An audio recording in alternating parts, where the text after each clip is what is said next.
2020년 10월 25일 주일 예배에 함께하는 모든 분들을 환영하며 축복합니다. 불편하시더라도 착용하고 계신 마스크를 정확하게 끝까지 잘 착용해 주시길 부탁드립니다. 부르신 그곳에서 함께 예배합시다.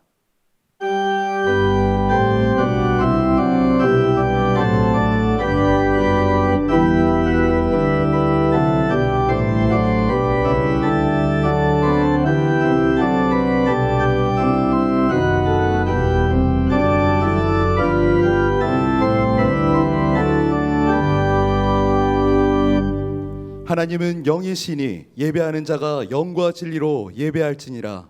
아멘.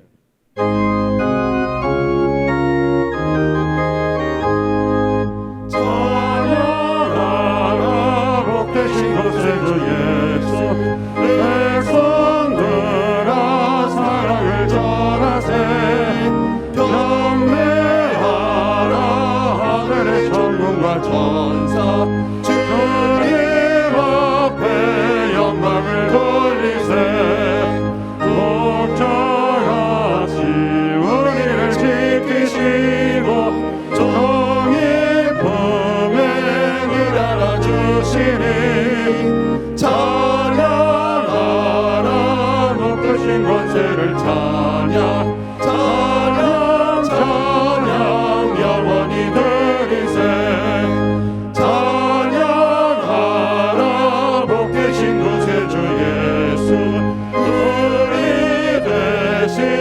주님을 당했네 그 주 예수 영원한 구원에서만 경배하며 겸손히 절하세 찬양하라 우리를 지신 예수 그의 사랑 한없이 크셔라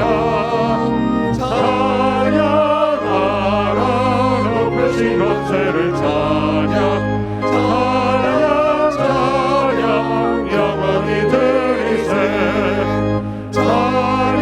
찬양하라 복되신 주세주 예수 천사들아 즐겁게 찬양해 그 주 예수 영원히 다스리시니 드리세 그 주 예수 세상을 이기시고 영광 중에 또다시 오시리 찬양하라 높으신 권세를 찬양 찬양 찬양 영원히 드리세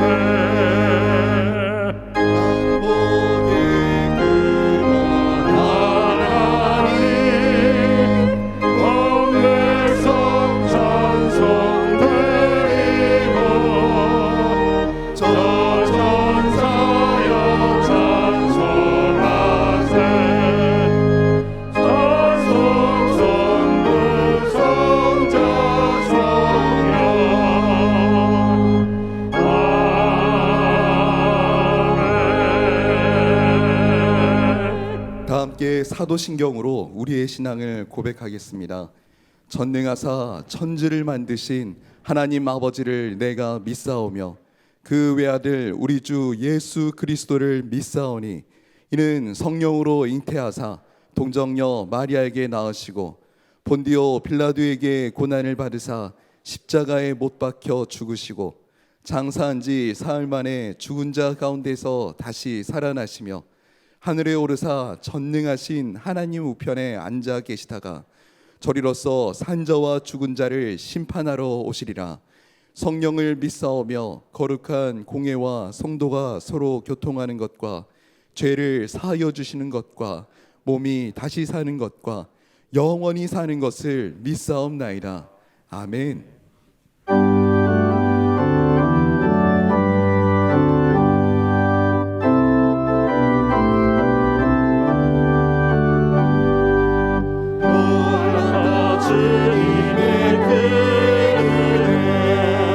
우리의 죄를 속하시려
피할 수 없는 그대를 믿는 자에게 거저주네. 영제여 주 앞에 나와서 거짓 죄 말고 복받으라. 주의 우리의 죄를 다 씻었네. 주의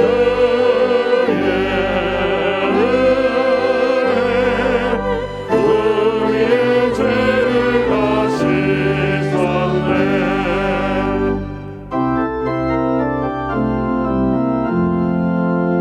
나서 죄악을 거두는 한없는 기쁨을 다 헤아릴 수 없어서 늘 찬송합니다. 나서 죄받으러 주를 찬미하겠네. 나서 죄받으러 주의 이름 찬미하겠네. 나서 죄함을 받으러 내 마음이 새로워 주 뜻을 준행하면서 제 길을 버리네. 나서 죄받으러 주를 찬미하겠네. 나서 죄받으러 주의 이름 찬미하겠네. 나서 죄함을 받으러 성령이 오셔서 하나님 자녀 된 것을 더 증언합니다. 나서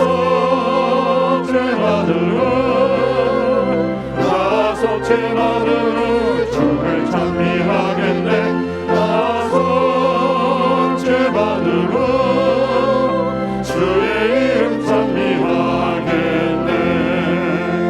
나서 죄함을 받으러 보혈의 공로로 내 주의 은혜 입으니 늘 평안합니다. 나서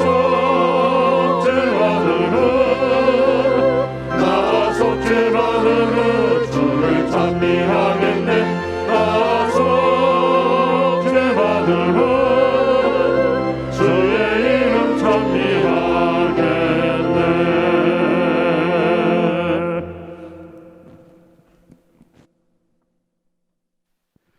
하나님 아버지, 은혜와 사랑을 감사합니다.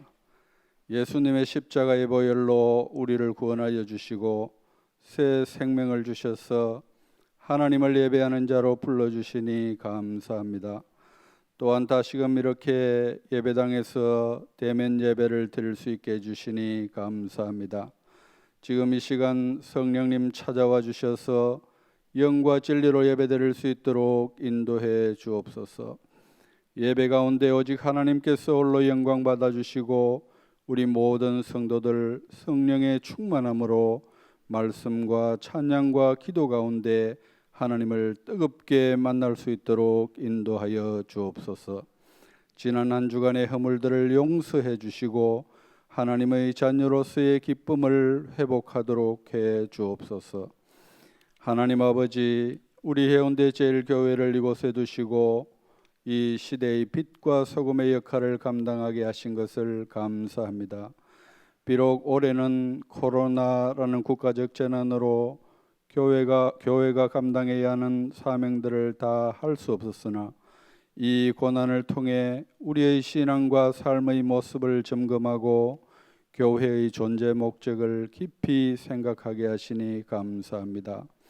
우리 교회의 사명인 위대한 계명과 명령에 순종하며 성경의 원리를 따라 사역하는 주님이 세우기 원하시는 바로 그 교회를 만드는 일에 온 힘을 쏟을 수 있도록 도와주시기를 간구합니다.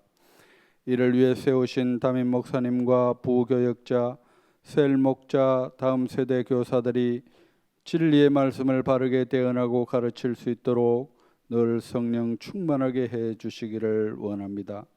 교회의 모든 지체들을 은혜의 장중에 붙들어 주옵소서.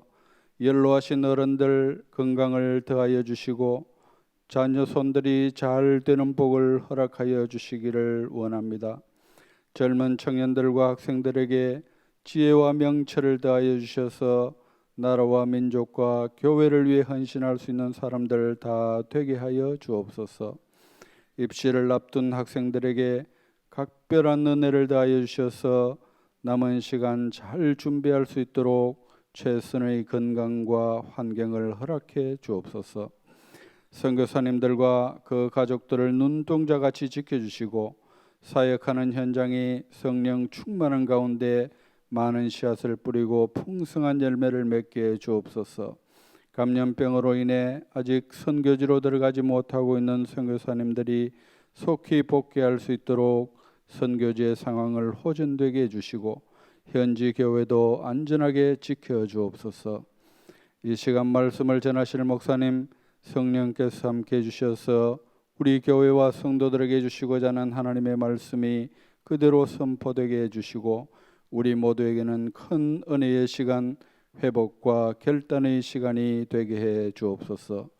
예수님의 이름으로 기도드립니다. 아멘.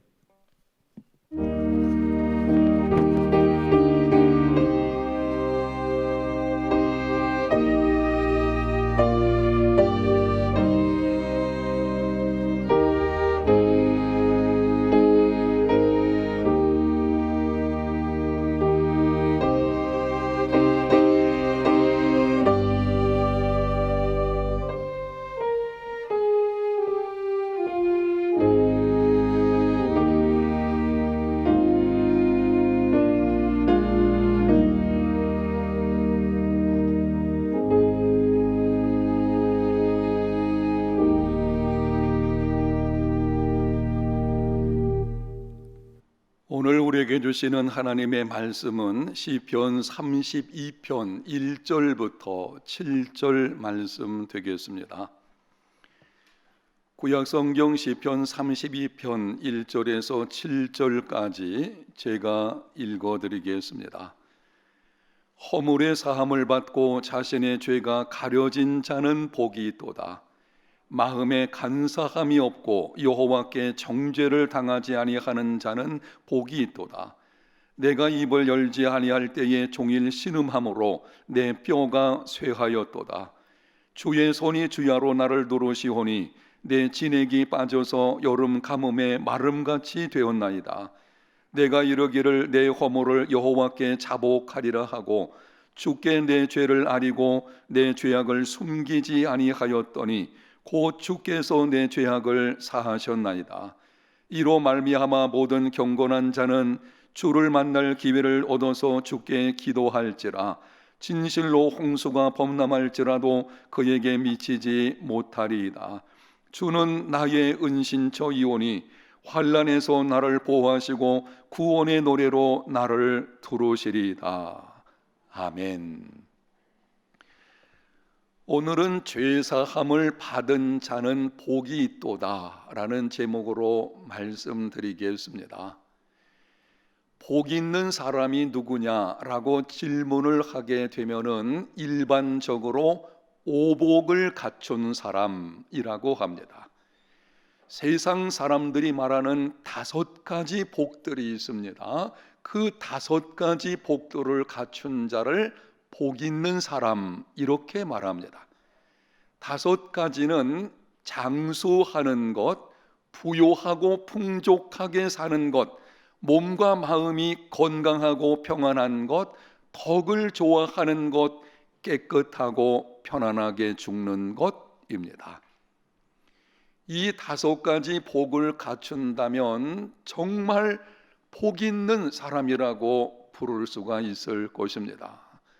저는 우리 해운대 제일교회 모든 성도들이 이 땅에서 살아가는 동안 5가지 이 복을 받아 누리는 삶이 되시기를 축복합니다. 여러분, 그런데 성경은 복 있는 사람을 다르게 말씀합니다. 오해하지는 마십시오. 성경은 오복에 대하여도 복이라고 말씀합니다. 오복에 관한 복들에 관해서 언급을 하면은 기복신앙이라고 무조건 비판하는 경우들이 있는 것을 보게 되는데 옳지 않습니다. 여러분에게 좀 전에 말씀드린 5가지 복들도 하나님이 주셔야만 받을 수가 있는 것입니다. 그러나 성경은 복의 기준을 오복에 두지는 않습니다. 오복들이 하나님께서 주시는 복들이 맞기는 하지만 복이 있는 사람이냐 그렇지 않느냐에 대한 기준을 성경은 거기에 두지를 않습니다. 성경은 무엇을 얼마나 소유하고 누리며 살아가느냐 거기에 복의 기준을 두지 않고 하나님과의 관계에 복의 기준을 두고 있습니다. 오복을 갖추지 못하였다고 해도 하나님과 바른 관계를 맺는 삶을 살고 있다면 성경은 복 있는 사람이라고 말씀합니다. 그러나 오복을 갖추고 있다고 할지라도 하나님과 관계가 바르지 못하면 성경은 불행한 인생이라고 말씀을 합니다. 그렇게 말씀하는 이유가 있습니다. 하나님은 인간 존재의 이유와 목적이며 하나님 안에서만 참된 안식을 얻기 때문입니다. 하나님은 인간 존재의 이유와 목적입니다. 하나님께서 인간을 지으셨고 그러므로 하나님은 창조주이십니다. 지금도 인류 역사를 주관하시는 분이십니다. 피조물인 인간의 제일된 목적은 하나님을 영화롭게 하며 영원토록 하나님을 즐거워하는 것입니다. 물고기가 물을 떠나서 살 수 없듯이 인간은 하나님을 떠나서 살 수 없습니다. 오직 하나님 안에서만 참된 안식을 얻을 수 있고 하나님 안에서만 삶의 의미를 발견할 수 있습니다. 그러므로 하나님과 바른 관계를 이룬 사람만이 복이 있습니다. 여러분의 이해를 돕기 위해서 성경에서 말씀하는 복 있는 사람, 이런 사람은 복이 있도다 라고 하는 표현들 몇 가지를 말씀을 드립니다. 시편 1편에서는 여호와의 율법을 즐거워하며 주야로 그 율법을 묵상하는 자가 복이 있다고 합니다. 시편 34편에서는 여호와께 피하는 자가 복이 있다고 말씀을 합니다. 시편 144편에서는 여호와를 자기 하나님으로 삼는 백성은 복이 있다고 합니다. 신약성경 마태복음 5장에 보게 되면 예수님께서 8가지 복 있는 사람에 관해서 말씀을 합니다. 그 8가지 복들을 보게 되면 한결같이 성령 하나님으로 말미암아 맺어지는 내적인 성품들입니다. 요한계시록 14장에서는 지금 이후로 주 안에서 죽는 자들은 복이 있다고 말씀합니다. 성경은 한결같이 하나님과 바른 관계를 가진 자만이 복이 있다고 합니다. 여러분이 복이 있는 인생이 되기를 원하십니까? 지금 여러분의 삶의 형편이 어떠하든지 이 땅에서 복 있는 삶이 되기를 원하십니까? 그렇다면 무엇보다 먼저 하나님과의 관계를 점검하십시오. 내가 지금 하나님과 바른 관계에 있는지, 하나님 그분과 바른 관계를 맺는 것, 바로 거기에 복 있는 인생이 있습니다.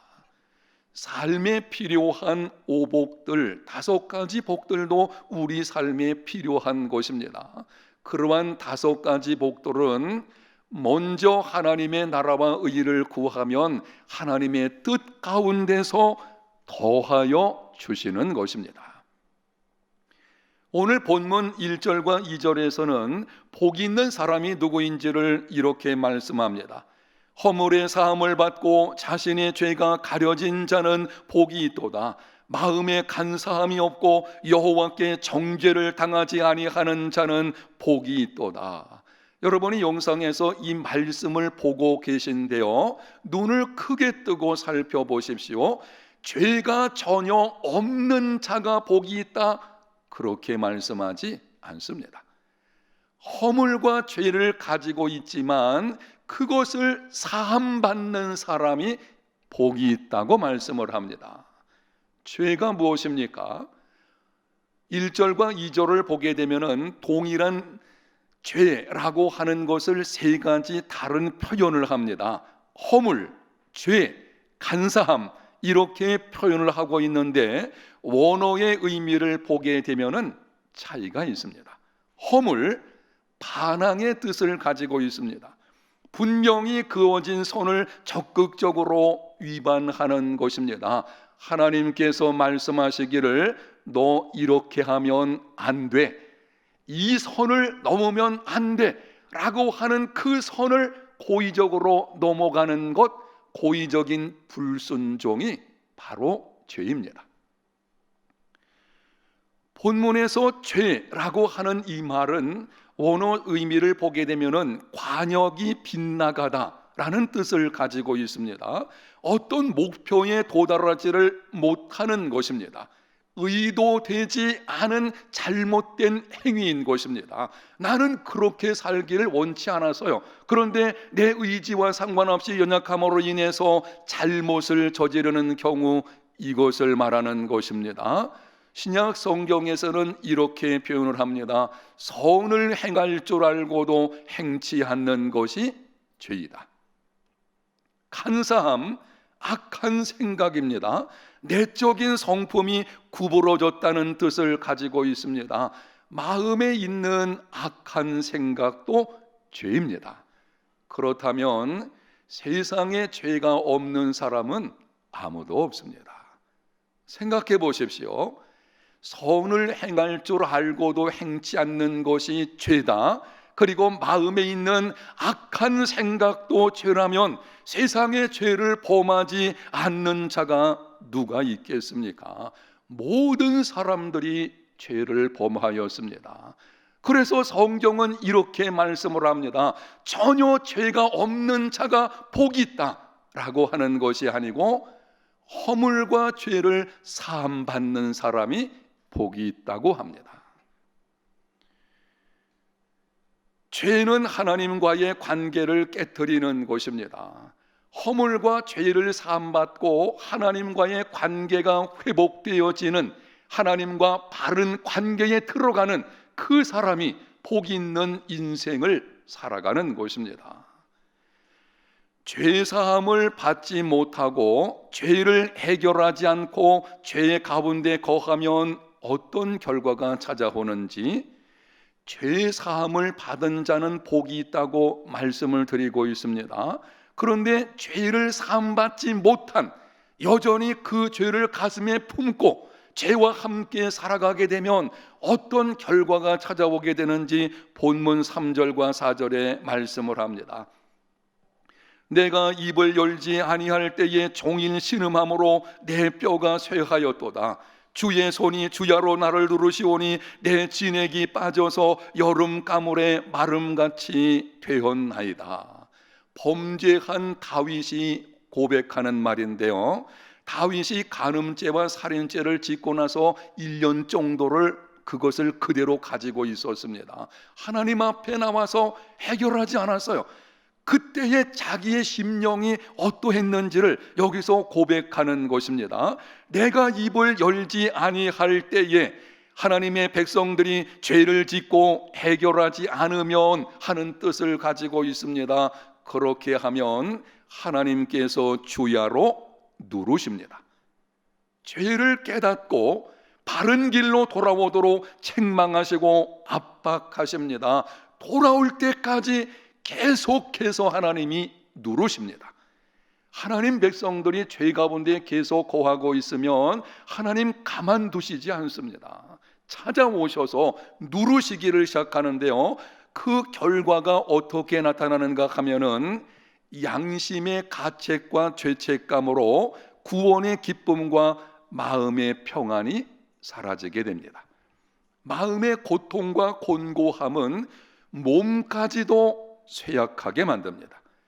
기도에 응답하지 않으심으로 하나님과의 관계가 소원해지고 영적 침체가 찾아옵니다. 강하고 담대한 마음이 사라지고 염려와 두려움에 사로잡히게 됩니다. 이웃에 관해서 무관심해지게 되고 세상 속에서 소금과 빛의 사명을 잃어버립니다. 계속해서 돌아오지 않으면 하나님께서는 혹독하게 징계하심으로 환난과 역경이 찾아오게 됩니다. 여러분, 하나님께서 이렇게 찾아오셔서 누르시고 압박하시는 이유가 무엇입니까? 왜 우리 인생에 하나님이 찾아오셔서 이렇게 행하시는 것입니까? 사랑하시기 때문입니다. 죄 가운데 계속 머물게 되면 하나님과의 관계가 멀어진 상태가 되어질 것이고, 하나님이 우리에게 준비하신 최상의 것을 누리지 못하게 되거든요. 하나님께서는 압박하시고 누르심으로 말미암아 하나님께로 돌아오게 하시고, 우리를 위해서 준비하신 좋은 것들을 우리에게 주시려고 하시는 것입니다. 하나님의 징계를 받을 때에 하나님의 사랑의 편인 줄 알고 하나님께로 나오는 믿음의 삶이 되시기를 바랍니다. 허물과 죄를 사함받으려면 어떻게 해야 합니까? 우리 속에 허물과 죄를 계속 품고 있으면 좀 전에 말씀드린 그런 결과가 우리 인생에 찾아오게 됩니다. 반드시 허물과 죄를 해결해야 합니다. 어떻게 하면은 해결할 수가 있겠습니까? 무엇보다 먼저 주 예수를 믿어야 합니다. 예수님을 구세주와 주님으로 영접해야 합니다. 예수님을 믿으면 죄사함과 영생을 받습니다. 죄의 종에서 의의 종으로, 마귀의 자녀에서 하나님의 자녀로, 어둠의 자녀에서 빛의 자녀로 신분이 완전히 바뀌게 됩니다. 그런데 문제는 예수님을 믿음으로 우리가 신분이 완전히 바뀌었음에도 이 땅을 살아가는 동안에는 죄의 본성이 여전히 남아 있습니다. 그래서 우리는 예수님을 믿는 사람이면서도 때로 마음과 행위로 죄를 짓는 경우들이 있게 됩니다. 예수 믿고 난 이후에 지은 그 죄를 어떻게 하면은 해결할 수가 있겠습니까? 본문 5절에 말씀합니다. 내가 이르기를 내 허물을 여호와께 자복하리라 하고 주께 내 죄를 아리고 내 죄악을 숨기지 아니하였더니 곧 주께서 내 죄악을 사하셨나이다. 다윗은 그 고통 중에 하나님 앞에 나가서 자복했습니다.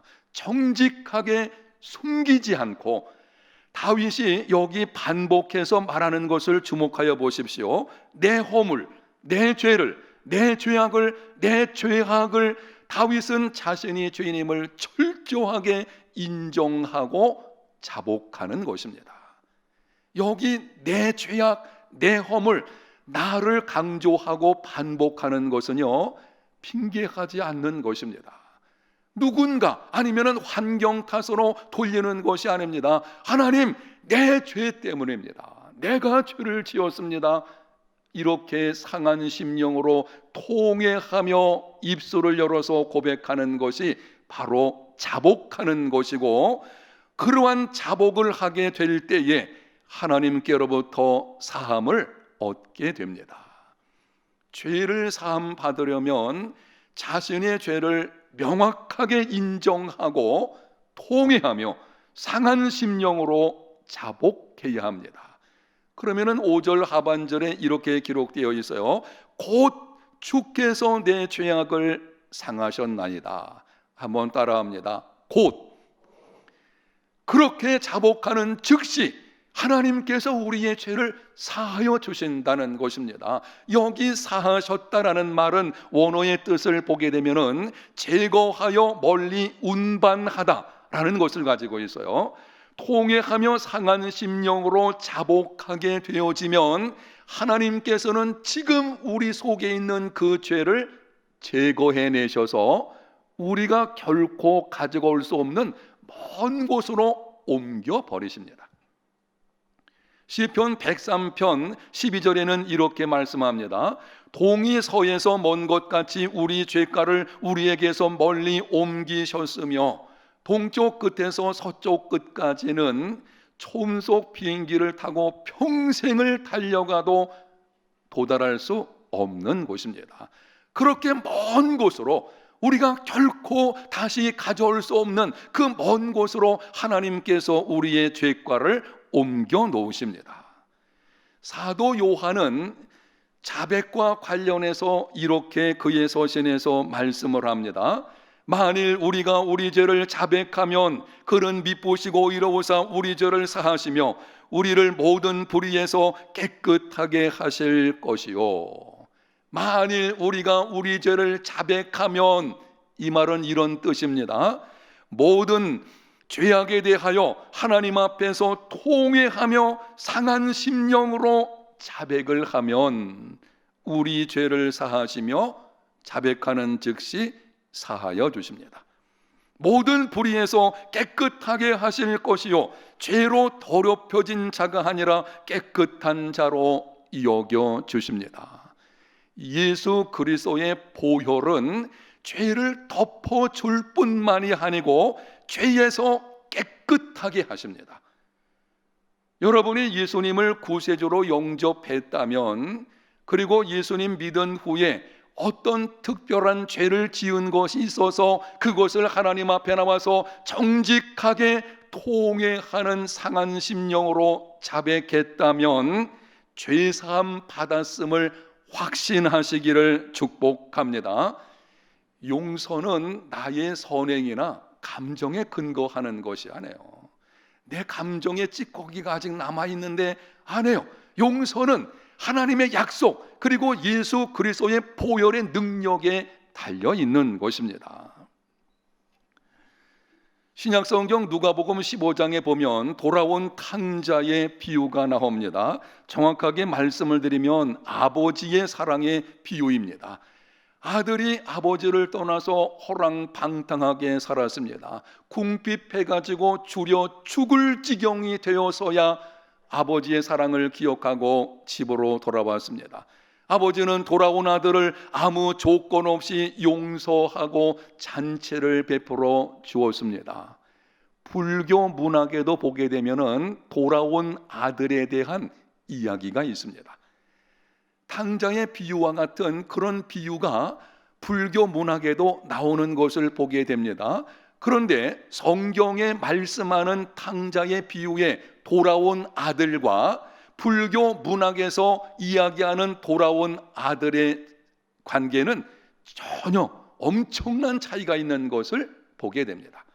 불교 문학에서는 아들이 돌아왔을 때에 아버지가 내가 지금까지 지은 죄에 대한 대가를 치러야 되니까 수년 동안 노예로 봉사하라, 그렇게 기록합니다.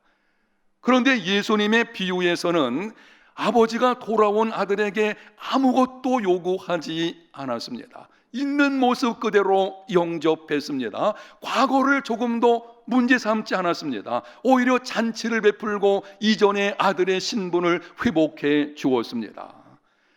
허랑방탕하게 죄 가운데 살았다면 마땅히 상응하는 대가를 치르게 해야 그것이 공평하지 않겠습니까? 잘못을 뉘우치고 돌아온 것만 가지고 용서한다면 불공평한 것이 아니냐라는 생각이 들 수 있을 것입니다. 그렇게 못된 짓을 하면서 인생을 살아왔는데 하나님 나 잘못했습니다 라고 통회하고 상한 심령으로 돌아오기만 하면 다 용서해 준다니 어떻게 그렇게 공정하지 못할 수 있나, 이런 생각이 들 수 있겠지만 여러분, 그렇지 않습니다. 이유가 있습니다. 예수님 믿기만 하면, 예수님 믿고 난 이후에 지은 죄는 자백하기만 하면 용서해 주시는 이유가 있습니다. 예수 그리스도께서 우리의 죄를 대속하려고 자기 목숨을 버리셨기 때문입니다. 죄의 삭은 사망입니다. 죄로 인해서 우리는 삼중 죽음을 갖게 되었는데요, 몸과 영혼이 분리되어지는 육적인 죽음이 찾아오게 되었고, 하나님과의 관계가 끊어지는 영적 죽음이 찾아오게 되었고, 장차 정죄의 심판을 받고 영원한 지옥의 형벌을 받아야 하는 영원한 지옥, 이 삼중 죽음이 우리에게 찾아오게 된 것입니다.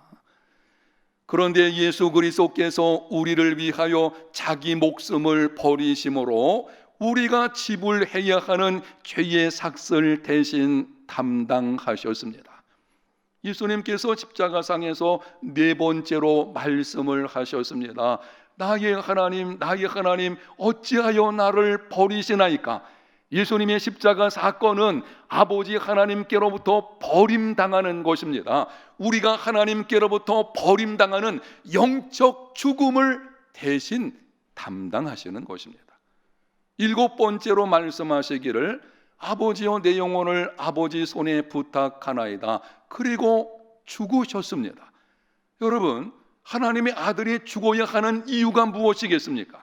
예수님께서 실제로 그 육체적인 죽음을 당하신 것은 우리가 죄로 말미암아 죽어야 하는 것을 대신 담당하신 것입니다. 이렇게 육적 사망과 영적 사망을 대신 담당하심으로 우리가 장차 당해야 하는 영원한 죽음의 문제도 해결하셨습니다. 아버지 하나님께서는 십자가에서 죽으신 예수님을 3일 만에 다시 살리시고 하나님 우편에 앉히심으로 예수 그리스도의 십자가 죽음이 대속의 죽음임을 확증하셨습니다. 그러므로 누구든지 예수님을 믿기만 하면, 예수님 믿고 난 이후에 지은 죄는 자백하기만 하면 사함을 받게 됩니다. 예수님의 십자가 보혈로 덮어주시고 깨끗한 자로 여겨주십니다. 사랑하는 성도 여러분, 우리는 하나님의 은혜로 값없이 믿음으로 말미암아 자백함으로 죄사함을 받지만 그 일이 이루어지기까지는 하나님께서는 엄청난 희생의 대가를 치르셨습니다. 우리는 그냥 공짜로 받지만, 은혜의 선물로 받지만, 그렇게 되기까지는 하나님께서 독생자를 내어주시고 독생자 예수 그리스도께서 자기 목숨을 십자가에 내어주시는 엄청난 희생의 대가를 통해서 이루어졌다는 것을 기억하고 구원받은 것만으로도 감사하는 삶이 되시기를 축복합니다. 사도행전 10장에 보게 되면 베드로가 요바에 있는 시몬의 집에 있을 때였습니다. 지붕에 올라가서 기도를 하다가 시장하여서 내가 무엇 좀 먹어야 되겠다라고 생각할 때에 환상을 보게 되었습니다. 하늘에서 큰 보자기 같은 그릇이 내려오는데 그 안에는 땅에 기는 각종 네 발 가진 짐승과 기는 것과 공중에 나는 것들이 있었습니다. 하늘에서 소리가 나기를 베드로야 일어나서 잡아먹어라. 베드로가 대답합니다. 주여 그럴 수 없습니다. 속되고 깨끗하지 아니한 것을 내가 결코 먹지 아니하였나이다.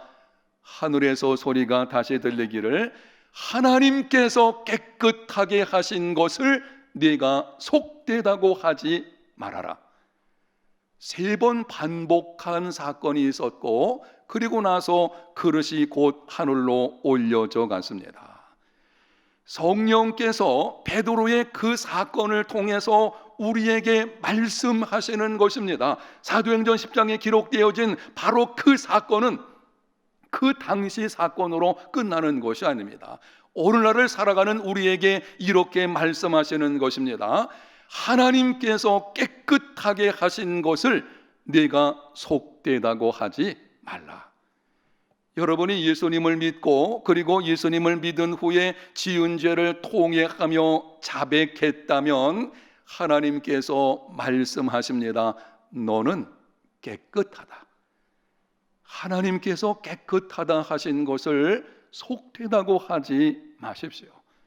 여러분이 과거에 어떤 심각한 죄를 지었는데 정말 우리가 생각해 보아도 과거에 지은 어떤 심각한 죄가 있었는데 그 죄를 하나님께 나와서 정직하게 자백했다면 하나님께서는 이미 사해 주셨습니다. 더 이상 그 과거의 한 죄에 매여서 죄책감 속에 살아가지 마십시오. 이렇게 말하는 사람들이 있습니다. 다른 것은 몰라도 내가 지은 그 죄는 안 돼. 그 죄는 얼마나 심각한 것인데 다른 사람과 비교할 때 그 죄는 용서받기 힘든 죄야 라고 생각하면서 여전히 죄책감 속에 살아가는 성도들이 간혹 있는 것을 보게 되는데 옳지 않습니다. 하나님의 은혜는 어떤 죄보다도 큽니다. 예수 그리스도의 십자가 보혈의 능력은 아무리 크고 무서운 죄도 능히 덮을 수 있을 만큼 위대합니다. 예수님을 믿으면서도 자신이 배심원이 되어서 자신을 정죄하는 성도들이 있습니다. 자기 속에 어떤 죄의 문제가 있을 때에 자기가 배심원이 되는 거예요. 그래서 자기를 정죄합니다. 끊임없이 후회하며 자책하며 살아갑니다. 이런 것입니다. 부모로서 실패했다는 고통, 혼의 정사에 대한 절망, 범죄한 것에 대한 당혹감, 장애를 가진 자녀 출산에 대한 자책감, 다른 사람에게 상처를 입힌 것에 대한 고뇌, 실패한 결혼 생활에 대한 아픔, 잘못된 결정으로 인한 사업의 실패 등등 이러한 일들로 죄책감과 자책감에 시달리게 되면 마음이 곤고해집니다. 자신감이 사라집니다. 자존감이 낮아집니다. 대인관계에 어려움이 찾아옵니다. 심하면 정신질환이 찾아오고 자살 충동을 갖게 됩니다. 여러분은 어떻습니까? 여러분을 괴롭히는 죄책감은 지금 없습니까? 분명한 죄로 인한 죄책감은 아니더라도 막연한 자책감들이 있어요. 가정에서 일어나고 있는 어떤 일들 혹은 나와 관련된 어떤 꼬였던 잘못된 상황들, 이것 때문에 막연하게 자책감 속에 살아가는 성도들이 있는 것을 보게 됩니다. 혹 여러분 중에 이런 분들이 있다면 지금 하는 이 질문에 정직하게 대답을 해보십시오. 예수님 믿습니까?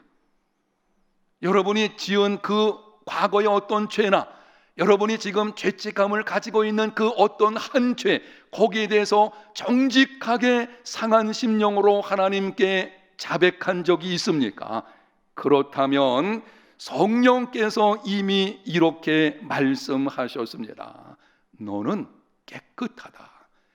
하나님께서 깨끗하다고 하신 것을 속되다고 하지 마십시오.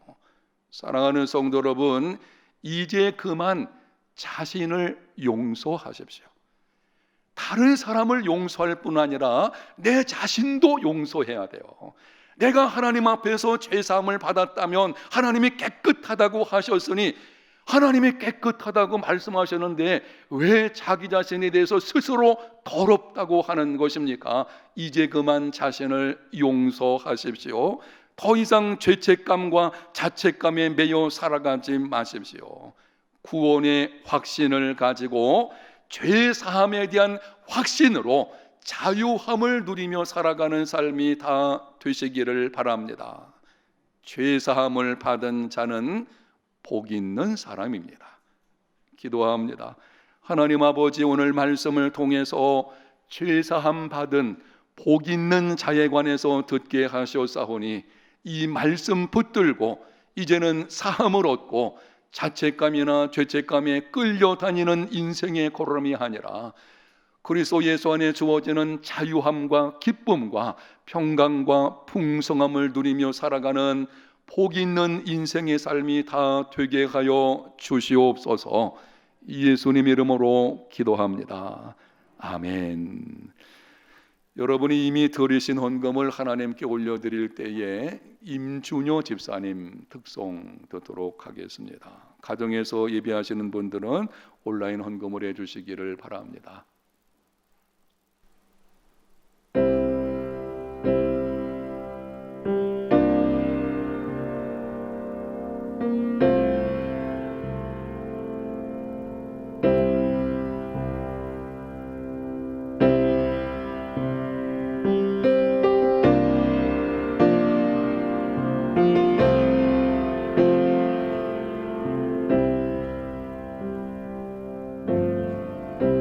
천지 지으신 여호와,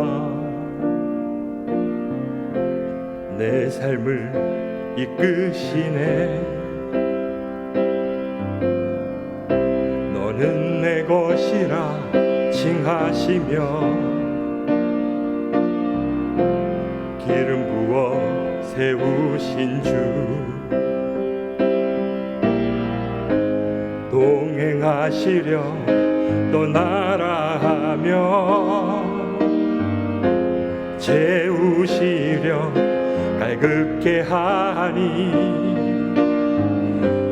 말씀하시려 광야로 인도하고 그 얼굴 대하려 내 이름 부르시니, 내 삶에 흐르는 감사와 찬양, 내 영에 넘치는 사랑과 신뢰, 그토록 찾으시는 예배자, 너는 예배하는 자라.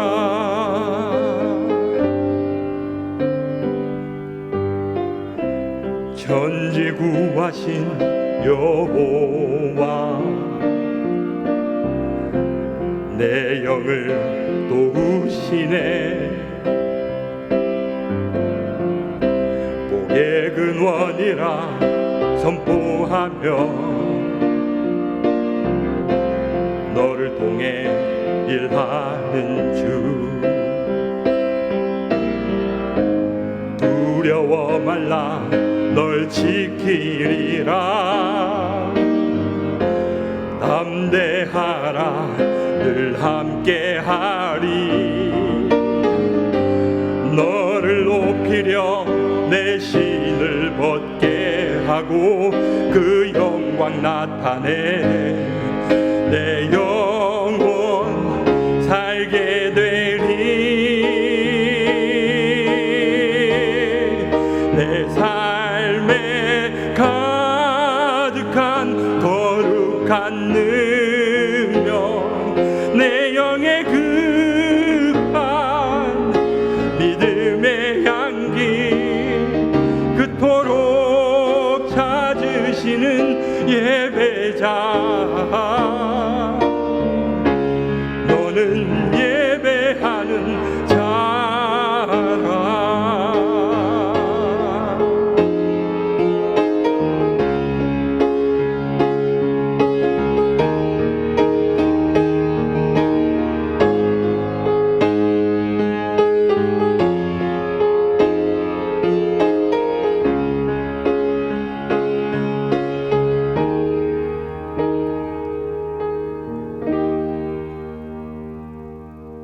그토록 찾으시는 예배자,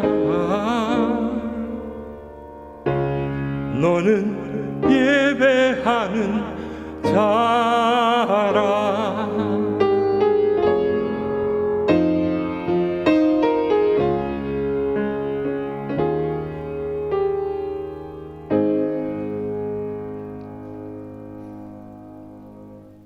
아멘. 임준효 집사님 대단히 감사합니다. 여러분이 교회 주보 한쪽 면을 보게 되면은 교회 소식들이 나와 있는데요.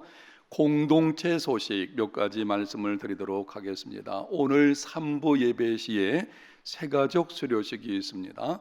이번 주 수요일 10시 30분에 여성셀 목자들 개강이 있습니다.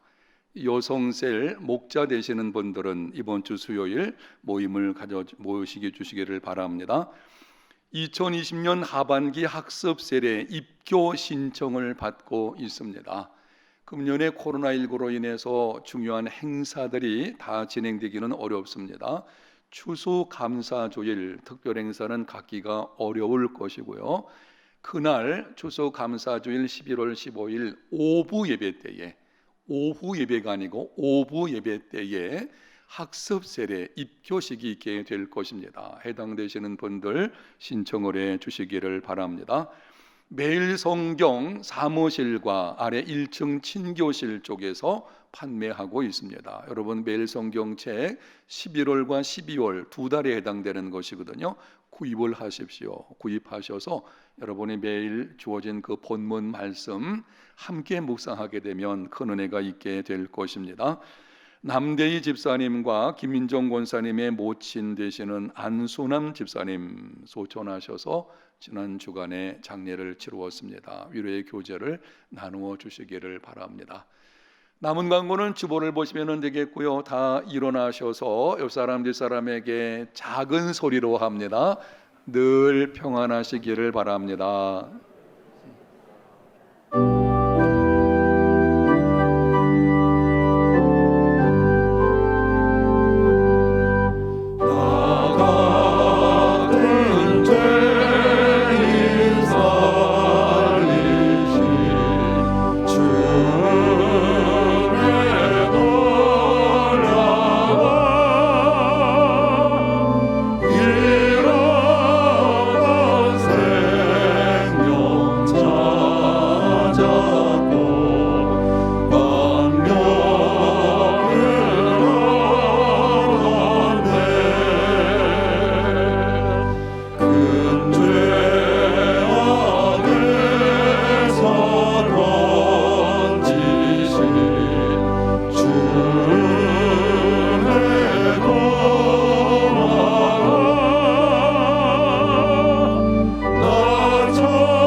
지금은 우리 주 예수 그리스도의 은혜와 하나님 아버지의 크신 사랑하심과 성령님의 감동하시고 교통하시고 인도하심이 죄 사함을 받은 자는 복 있는 자라는 것을 알고 그의 합한 삶을 살기를 원하는 사랑하는 성도들 위해 이제로부터 영원토록 함께 있을지어다.